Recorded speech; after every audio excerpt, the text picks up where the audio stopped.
Hi everyone, I'm Zach Reinhardt, and sorry for missing last week. I was just doing other stuff.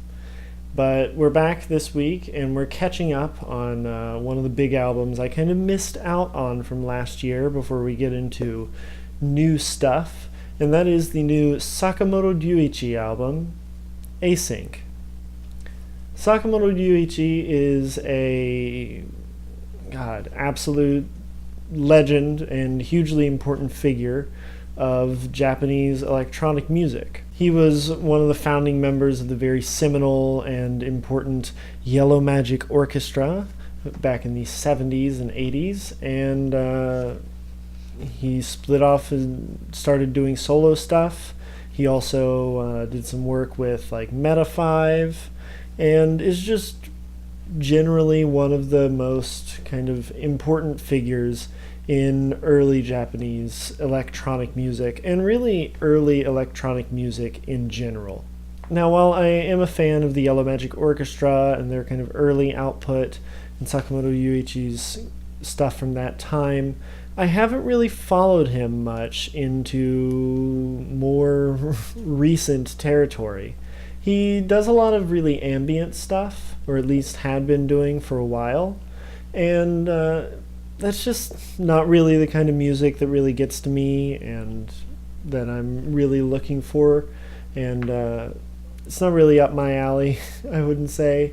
But if you are looking for some general ambient stuff, definitely dive into this guy's discography. But since I hadn't really been following any of his more recent releases, this record just slipped by me. I wasn't really looking for a new Sakamoto Ryuichi album, but I saw a lot of people putting this on their list at the end of the year and saying it was great and it was his best album in years. And so I picked it up, hoping to have enough time to get a good enough look at it before the end of the year list so I could put it on there. But even though I got it before I made the list, I just hadn't listened to it enough to feel comfortable really giving it a spot on my kind of top 10 list. So I just didn't put it on there, and I figured I'd just review it later, and here we are. So, entering into this album, I didn't really have any expectations other than I knew it was going to be electronic, and I knew it was probably going to be good. And it definitely is both of those things, though there is a surprising amount of acoustic instrumentation on here as well. But just those two descriptors doesn't do this album justice, because it is very atmospheric, very moody, and kind of oppressive.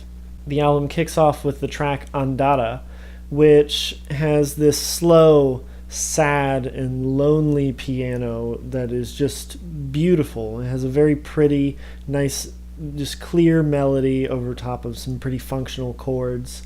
And there's a little bit of soft kind of tape hiss and kind of background noise going on that makes the whole thing seem very close and intimate.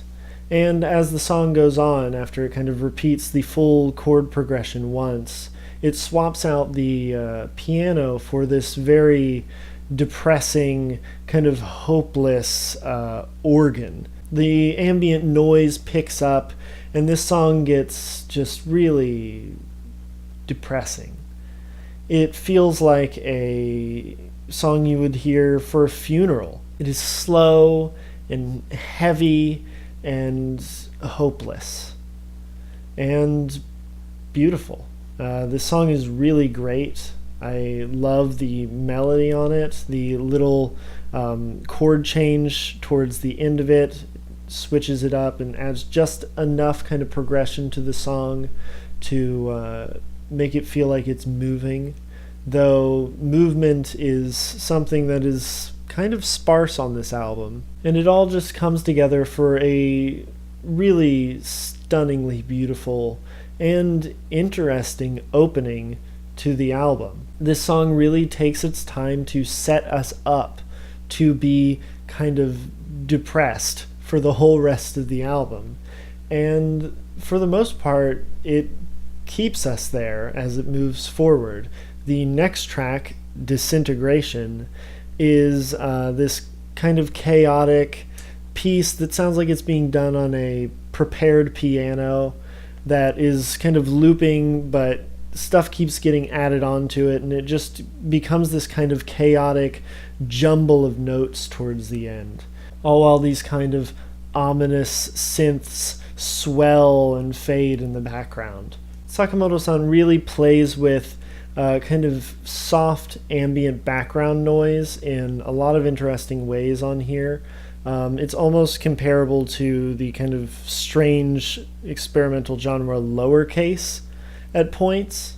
Songs like Stakra and Walker are good examples of this, where they're just kind of always sitting in this bed of kind of ambient noise. I particularly like the song Walker, which just features a lot of kind of ruffling sounds of movement and distant birds and crickets, all while these just kind of slow, droning synthesizers go over it. It's all very relaxing and soft, but still kind of dark and depressing.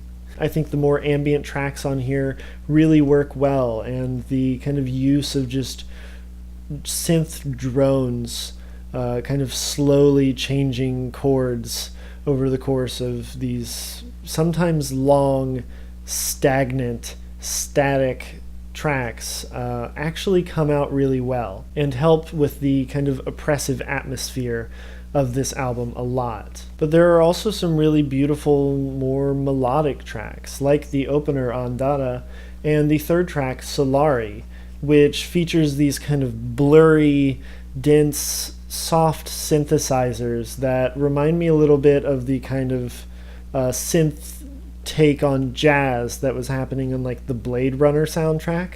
Though it is a bit more classically focused than that. It's not kind of straight up jazz. But it's a really kind of hauntingly beautiful track that is slow and kind of blurry. And the atmosphere of these songs is just so incredibly well done. The songs are dense when they need to be. They're very spacey when they need to be, and minimalistic. These tracks are all very static, and at sometimes it feels like nothing is happening. But the kind of stillness and nothingness of some of these tracks, I think, is kind of the point. This album reminds me of, like, death, I guess.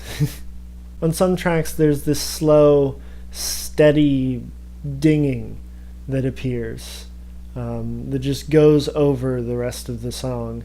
And it's just this kind of high-pitched ding that happens at this really steady pulse that, I don't know, reminds me of like a really slow, faint heartbeat. And the despondent atmosphere of this album takes a much more kind of concrete form when we get to the track Full Moon, which features this clip of this man talking in a soft tone about the kind of finiteness of our lives and how we may only ever see a full moon another 20 times before we die. The man then gives way to a kind of cacophony of people talking in different languages and similar soft tones about, I presume, similarly depressing topics. And the noise takes a bit of a sharper, more harsh edge on this song and makes the song feel a lot more tense than the kind of peacefulness of a lot of the prior tracks.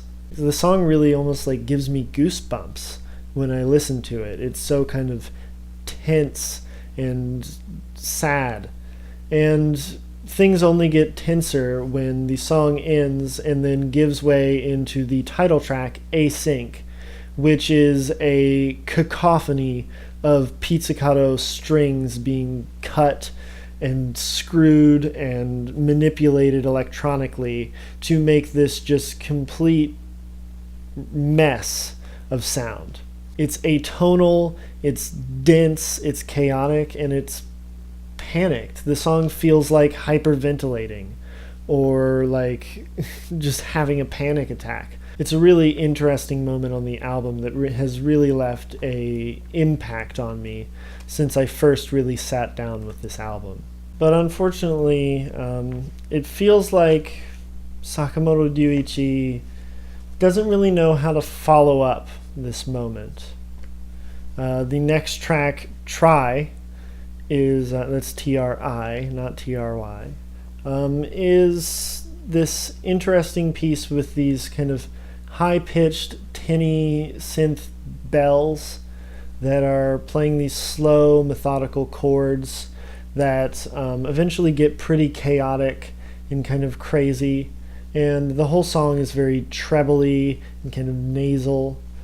And it's interesting, and it is kind of chaotic. But after that, the album really returns to a lot of the same kind of soft, ambient tones. And I find I have a really hard time adjusting back to those after that kind of intense climax that is the title track, Async. Songs like Life, Life, FF, and the closer, Garden, are all very pretty and soft and spacey, but I find them to be kind of disappointing after the really beautiful progression that the album had leading up to the title track, and it feels like a bit of an anticlimax. But who knows? While I don't enjoy those songs as much just because of the way the album is structured, maybe that's kind of the point. Maybe we're not meant to be able to return to the kind of soft, relaxing tones after whatever that was that happened on Async. If it is an album about death, maybe that's when whoever the subject is died. But regardless, this is a very slow, contemplative, and methodical album to listen to. But it's very, I don't know, it's emotional. I get emotional listening to it. And not many albums affect me in quite the way that this album does. Yeah, what more can I say? It's a really beautiful album. It's well made, the production is really on point. The songs are, I mean, it's incredible what he does with so little. It's, some of these songs, like, nothing happens on them, and they're engaging still. It's really incredible to me that this album exists, though I do find myself being a little let down by the way it ends, and I find that my attention kind of trails off towards the end of the album. I think I'm feeling a 8.5 on this album. Very good new album from Sakamoto Ryuichi, and I felt kind of bad for not giving it a chance to be put on my top 10 list or top 20 albums list. And so I'm giving it a review here. And if you haven't heard this thing yet, I really recommend you check it out if this sounds up your alley at all. So yeah, that's me. This is the new Sakamoto Ryuichi album. It's called Async, and it's very good. It's a very good album. I'll see you guys next week. We'll get into new releases, new 2018 stuff. And yeah, peace.